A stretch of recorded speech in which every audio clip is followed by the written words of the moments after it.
Hello, dear professor. I'm Wendy Montaño, and today I would like to present a very meaningful overview of my teaching practice at the San Rafael Educational Institution. This process is not only part of my training as a future English teacher, but it has also become a stage that has profoundly marked my vision of what it means to teach, accompany, and transform educational spaces. During these months, I had the opportunity to face real challenges, to work with students who initially show up apathy toward English, and above all, I was able to see that when a teacher dares to innovate and use playful strategies, positive changes in motivation and learning can truly be generated. This presentation reflects that process of growth, not only of the students, but also of myself. So, in this part, or here, in practice location information, the San Rafael Educational Institution is a place that allowed me to understand the importance of an education that adapts to the needs of each student. It is located in an urban area of the city of Buenaventura and serves a very diverse population, both in terms of social context and abilities. During my time at the institution, I noticed that they work with a strong intention to educate students with integrity, values, and a sense of belonging, and with a pedagogical structure that truly seeks inclusion, fulfilling its mission in line with its established vision. Something that struck me was that the institution not only focuses on imparting knowledge, but also on accompanying human process. I observed that students with hearing impairments, in particular, receive personalized attention.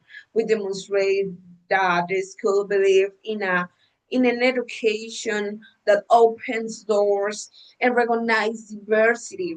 For me, practicing in this environment was a reminder that learning must be flexible, sensitive, and deeply human. Now, in this part, functions as at the practice side. Okay, main role. My duties within the institution were diverse, and each one contribute to my training from different angles. Initially, I accompanied the teacher, Professor Elsa Rezo, supporting activities, reinforcing exercise, and clarifying students' questions. The first approach allowed me to observe group dynamics, learning styles, and ways to intervene pedagogical to address the difficulties of the course. As the weeks went by, I took on more responsibility and a sub-complete leadership of the English classes in the sixth grade. This involved designing classes, preparing materials, adjusting activities to the students' actual levels, and leading processes that the main autonomy and confidence. Although I was not able to fully implement what I had designed, I was able to apply certain activities that allowed me to observe significant change. In addition, I had the opportunity to collaborate with seventh grade and assist in the organization and supervision of certain education institutional events. And this function not only allowed me to experience the teaching role in a technical sense, but also taught me the importance of initiative, creativity, and the ability to resolve unforeseen situation in the classroom, of course. So in this part, my experience in the practice process, I had achievements and difficult. One of the most obvious realities when I started my teaching practice was the sixth grade students were apathetic toward English. They had trouble pronouncing basic words, forgot vocabulary easily, and most notably participate very little. Speaking English made them feel embarrassed, and many preferred not to try for fear of making a mistake. However, my teaching project focuses precisely in changing that perception through fun activities, games, mini contests, memory exercises, and team challenges became powerful tools for transforming the students' attitude. Little by little, I began that to notice that those who had previously remained in silence began to raise their hands, smile, and ask to participate. Their achievements were evident. There was real progress in pronunciation. Students remember the words they had worked on more easily, and they showed greater interest in the classes. Even so, not everything was perfect. I know I had difficult moments, especially when some students were disruptive, made a lot of noise, and tried to turn the classroom into complete chaos. Even so, I tried and strove to maintain control even when an activity did not go as I had expected, but those difficulties became valuable lessons. I learned to adjust instruction, rethink strategies, and not give up in the face of classroom challenges. So in this part,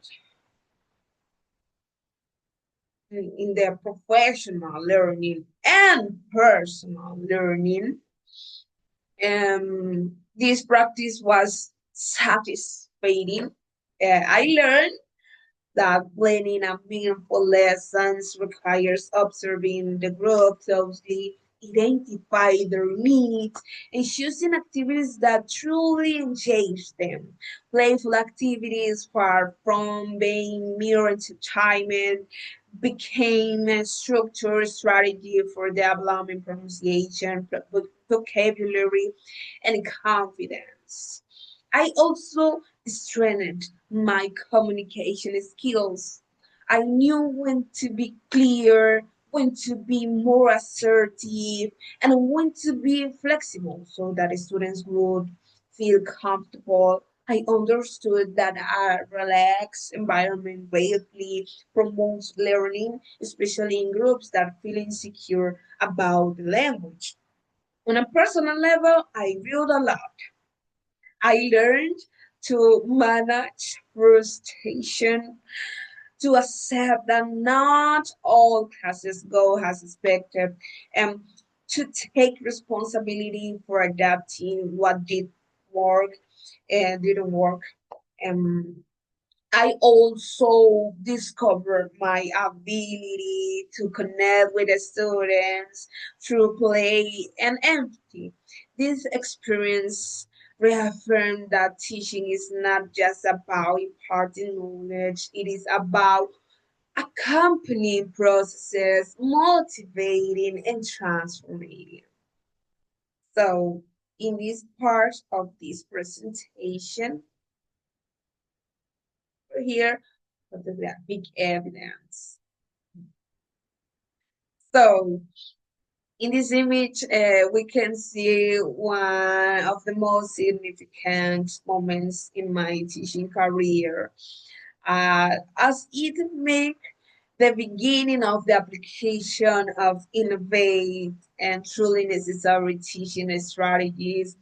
I confess that at first I was very nervous about how the students would react, but to my surprise, it was the opposite of what I had expected. Here, students were actively participating in a fun activity designed to improve their pronunciation while we work on the parts of the body. However, the most important thing about this image is not the activity itself, but what it represents for me a change in the student's attitude. I was able to confirm that motivation is a fundamental driver of learning. When a student feels interest, listening to, confident, and value, their willingness to participate increases dramatically. In this class, I was able to see how motivation transforms not only behavior but also the academic results. Students who had previously remaining silence began to take risks in pronouncing new words, and they did so without fear because the game provides them with a safe space. In this other image right here is very special for me. We see a teamwork exercise on the parts of the house where students had to use the vocabulary they have learned to solve small challenges. This image is very special to me because it reflects the progress they made in such a short time. Thanks to the fun activities, the students not only improve their pronunciation but also their ability to retain vocabulary. What once made difficult or boring become dynamic and natural for them. Here, I could see that when teaching becomes meaningful, learning flows. The game allows students to associate words, repeat them, hear them in different contexts, and make them part of their long-term memory. These images are a reminder that it is possible to learn English in a fun and effective way. So for here, in the events. So these images are part of events held at the institution in which I had the opportunity to participate. It corresponds to Sports Week, an event that I enjoy very much because it allowed me to see the students from their most human, fresh, and most emotional side participating with them in this space taught me that education is not only in the classroom, sports strength and values such as discipline, respect, teamwork, and coexistency. I felt great joy in accompanying them, cheering them on, and sharing these moments. These events are fundamental because they build the community and allow students to recognize that their talents go beyond academic. So, other events as the Science Week are here. As you can see, teacher. Um, um, I will remember this event. I will remember fondly. This was an event that fired me with pride. Seeing students showcase project, experiment, explain, and actively participate made me realize that curiosity is a powerful tool in learning. These events promote critical thinking, creativity, and research. And for me, it was very valuable to be part of an environment where students were excited to learn and share their ideas. Finally, I would like to express my deepest gratitude to the San Rafael Education and Institution for opening its doors to me and allowing me to live this meaningful experience. I'm grateful to Professor Elsa Grueso for guiding me and being me willing to support me, and to the students for their willingness and for teaching me that every day in the classroom is an opportunity to grow. My internship was not perfect. There were difficult days and activities that did not go as expected, classes that could not be thought, but each challenge um, allowed me to improve. Today, I understand that teaching requires passion, dedication, and above all, heart. Um, I live with the satisfaction of having contributed something to my students, but also with the certainty that they were the ones who transformed my view of teaching. I'm grateful for every bit of support I received along the way. It has been an experience that I will always carry with me. I was able to create memories and smiles with each student, and that is very gratifying for me. So thank you, dear teacher, for watching this video, and see you in the next occasion.